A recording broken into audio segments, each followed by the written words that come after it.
Trump is always ready to play the victim card when it comes to people in Africa.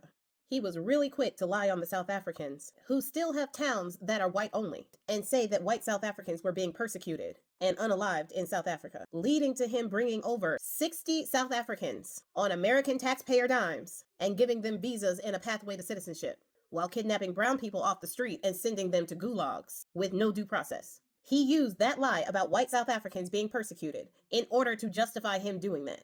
And now he's trying to use the attacks going on in Nigeria to start a war with Nigeria. Now there has been an uptick of late of armed groups attacking people in Nigeria. Bone Spurs wants to say that these attacks are focused specifically on Christians, to the surprise of no one at all. That is not true. And now that Nicki Minaj, who is basically a female Kanye at this point, is backing up Bone Spurs' ideas and speaking on behalf of the US, I think it's time to correct the record. Now, what's going on over there is armed groups are attacking people and kidnapping people for ransom. Now, the places that they have been attacking have indeed been churches, schools, and just plain residents on the street. And it's the churches that are getting the attention of people like Bone Spurs and Nicki Minaj so that they can somehow make the Christians look like victims while completely ignoring the Muslims and the people of no faith who are also being attacked. And we got to be honest here, after what the Christians did during the whole snap situation, the Christians are looking for a win because right now they are looking like they're going on their way to the hot box. They definitely did not make their faith look good in these past couple of months. And Bone Spurs has also been looking for a good distraction away from the E-Man files, especially now. So he has been doing everything he can to try to start a war with somebody. And he basically told Nigeria that if they don't stop those attacks, then he's going to send boots on the ground in Nigeria. As if they don't have enough problems at the moment. Now, just this week, 2 people were unalived in a Christian church, but 25 Muslim girls were attacked and abducted from a school.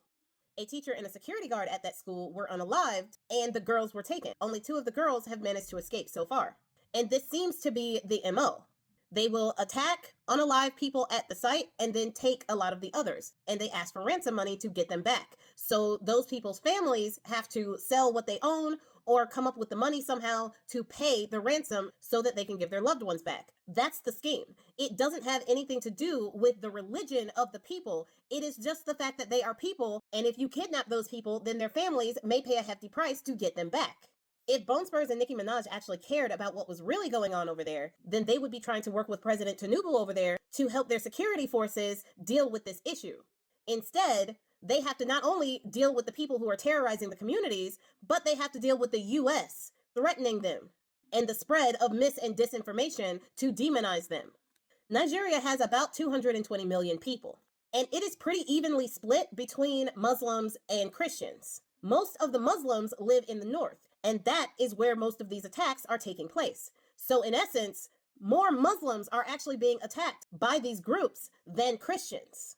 If you listen to Bone Spurs talk about it, you think that Christians are this small, tiny little subgroup surrounded by all these Muslims and they're being picked on. That is not the case. These attacks have much more to do with the limited resources than anything else. And I think it's really ridiculous that they had Nicki Minaj talking about this. Not only does she not have any ties whatsoever to Nigeria, she is from Trinidad, and she doesn't even have American citizenship.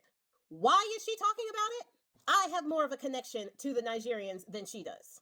And she's not doing anything but spewing the same rhetoric that Bone Spurs is, and allowing Christians here on the wrong side of history to play the victim once again by using mis and disinformation to try to prove a point that doesn't exist.